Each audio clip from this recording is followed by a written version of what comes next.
বন্ধুসকল, মই হাতীমা আজি আকৌ পুনৰে আপোনালোকৰ মাজলৈ উপস্থিত হ'লোহি। আজি মোৰ আলোচ্য বিষয় জিকা খেতি। তো খৰাং বতৰ বেছি হোৱাৰ কাৰণে মাটি গছৰ গুৰি শুকাই বেছি গৈছে না, ৰস শুকাই গৈছে।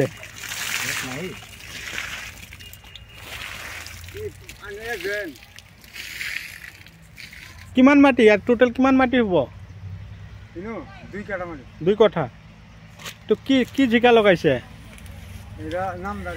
নামধাৰী।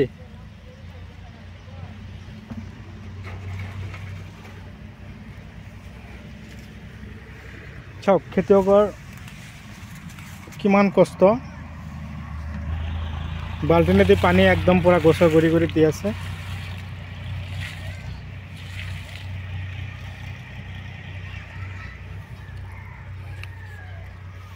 চাওক ডেলমাই স্প্ৰে কৰিছে গছত। তাৰমানে ঠাণ্ডাৰ প্ৰকোপটো বাঢ়ি গ'লে গছত ডেলমাই স্প্ৰে কৰি দিব লাগে। গছত যথেষ্ট পৰিমাণে জিকা লাগিছে, কিন্তু উলট পালট লাগিছে এটাতেই, কিন্তু মাজত মূলা যে দিছে এই মূলা লৈ লাগিছে ঝামেলা। এতিয়া যদি মূলা খেতিত পানী দিয়া হয় মূলাটো যাব বৰবাদ, হয় নাই? খুৰা অলপ আগবাঢ়ি আহিব। আপোনাৰ নামটো ক'ব নেকি? আসমত আলী, গাঁও চকৰা বস্তি।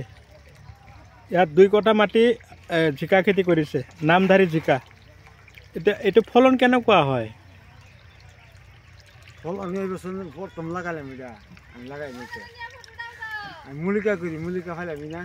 এইবাৰ প্ৰথমতে কৰিছে, মল্লিকা লগাব খুজিছিলে, মল্লিকা বিচাৰি পোৱা নাই আপুনি? কিয়? মাৰ্কেটত দেখোন মল্লিকা জিকাৰ বীজ আছে। এইটো লাগনটো কি গছৰ গুৰিৰ পৰা লাগে না? নামধাৰী যিটো আছে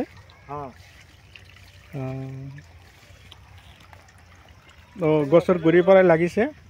চাওক কিমান ধুনীয়াকৈ লাগিছে। আৰু সৰু মটৰেদি পানী একদম এইটো ডাঙৰ পাত্ৰ এটাত আনি ভৰাই আছে, আৰু তাৰ পৰা বাল্টিনেদি লৈছে আৰু গছৰ গুৰিত সিঁচি দি আছে। তো কথা হ'ল, আপোনালোকে যদি মোৰ চেনেলৰ নতুন ভিউৱাৰ্ছ হিচাপে আছে তেনেহ'লে মোৰ চেনেলটো ছাবস্ক্ৰাইব কৰি দিব আৰু কাষত থকা বেল ঘণ্টিটো লাহেকৈ বজাই দিব।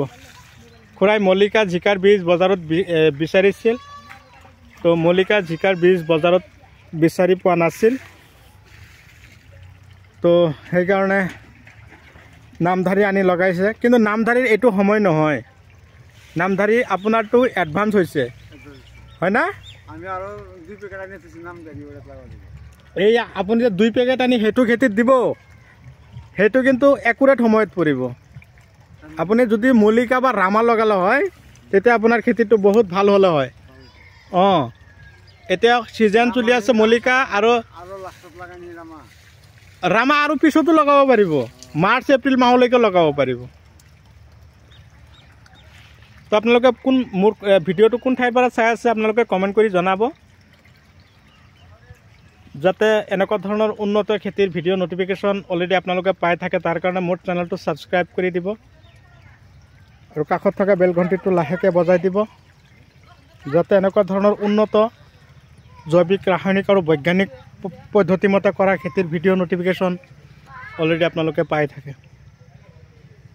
তো এই খেতি কৰিবৰ কাৰণে কি কৰিব লাগিব? আমি প্ৰথমতে মাটি নিৰ্বাচন কৰি ল'ব লাগিব, ওখ পলসুৱা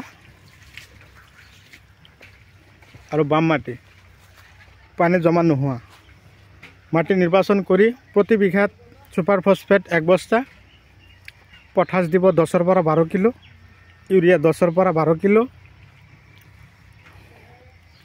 আৰু DAP দিব 14-15 কিলো। দিয়াৰ পিছত ধুনীয়াকৈ হাল মাৰিব, ময়াব, ধূলিমাই কৰি তাৰপিছত আপোনালোকে লগাব। এটা গুটিৰ পৰা আৰু এটা গুটিৰ দূৰত্ব যদি এডভান্সকৈ লগাব খুজিছে, মল্লিকা লগালে আপোনালোকে এটা গুটিৰ পৰা আৰু এটা গুটিৰ দূৰত্ব ৰাখিব 1.5 হাত, আৰু শাৰীৰ পৰা শাৰীৰ দূৰত্ব ৰাখিব 4 ফুট। এনেকৈ ৰাখি আপোনালোকে লগাব। তো জিকা গছৰ গুৰিৰ পৰা লাগিব। কিন্তু ঝামেলা এটাতে হৈছে, মূলা খেতি যে একেলগে কৰিছে, এই মূলা তাৰমানে জিকা খেতিত যিমানখিনি সাৰ আছিল এই মূলাই একদম পূৰা টানি দিলে। তাৰ ফলতে কৃষকৰ একদম মূলা যদি নাথাকিলে হয় তেনেহ'লে এই জিকা গছ আৰু এনেকুৱা ৰঙা হৈ নাথাকিলে হয়। এটা কথা হ'ল, মই মূল কথা লৈ আহিছোঁ, এই গছৰ পাতত এই চাব পাৰিছে এনেকুৱা ধৰণৰ যদি বেমাৰৰ লক্ষণ দেখা দিছে তেনেহ'লে আপোনালোকে লক্ষণ দি স্প্ৰে কৰিব, নহ'লে জুডিঅ' পাৱাৰ। আৰু যদি পাত কোচ খাই গৈছে, আগবিলাক দৌৰি থাকে, কেৱল ফলন নহয়, তেনেহ'লে আপোনালোকে কি কৰিব লাগিব,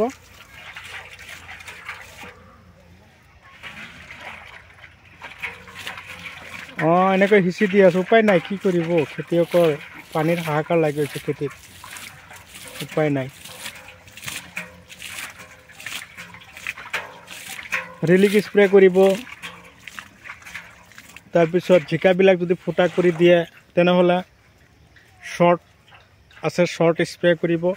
ভিটামিন যদি দিয়ে জিকা খেতিত, ইমেজ দিব পাৰিব। বনাছ স্প্ৰে কৰিব, বনাছ স্প্ৰে কৰিলে গছৰ শিপা আহিব, গছৰ গ্ৰ'থ হ'ব। দানা যদি দিব খুজিছে, উন্নত ধৰণৰ দানাবিলাক যদি দিব খুজিছে তেনেহ'লে ত্ৰিশূল প্লাছ দিব, 95 ষ্টুপ লেজাৰ দিব।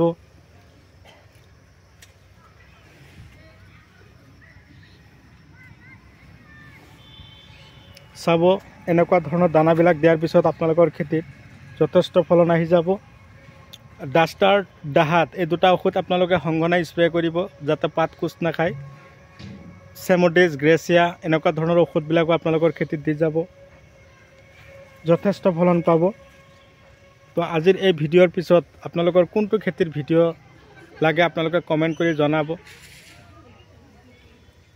আজি নামধাৰী জিকাৰ এই ভিডিঅ'টো দিয়াৰ পিছত আপোনালোকৰ যদি বেলেগ খেতিৰ ভিডিঅ'ৰ ন'টিফিকেশ্যন লাগে তেনেহ'লে আপোনালোকে কমেণ্ট কৰি জনাই দিব, মই সেইটো খেতিৰ ভিডিঅ' দিবৰ কাৰণে প্ৰস্তুতি ল'ম। কথা হ'ল, খেতি কৰক, বিধান লাগে, দানা লাগে, ঔষধ লাগে, মই আপোনালোকক যোগান ধৰিম। মই কিনি হ'লেও আপোনালোকৰ কাৰণে পঠিয়াই দিম। কেৱল কথা হ'ল, আপাৰ লয়াৰ চব ঠাইতে মই এইবিলাক বিধান পঠিয়াই আছোঁ পটলৰ শিপাৰ সহকাৰে। আজি মই পটলৰ শিপা যোৰহাট আৰু তিনিচুকীয়ালৈ পঠিয়াই আছোঁ। আপোনালোকৰো যদি লগা হৈছে যোগাযোগ কৰিব। এনেকুৱা ধৰণৰ বিধানবিলাক আপোনালোকৰ কাৰণে মই পঠিয়াই দিবৰ কাৰণে প্ৰস্তুতি ল'ম। তো মই আৰু বিশেষ আলোচনা নকৰোঁ, যিকেইটা কথা কৈছোঁ গুৰুত্ব সহকাৰে শুনিব। মোৰ ভিডিঅ' কেৱল ইউটিউব চেনেলত নহয়, ফেচবুক পেজতো পাই থাকিব। ফেচবুক পেজতো গৈ যদি মোৰ ভিডিঅ' পায় তেনেহ'লে ফলোৱাৰ্ছ হিচাপে থাকিব। তো আজিলৈ এৰিছোঁ, বাই বাই।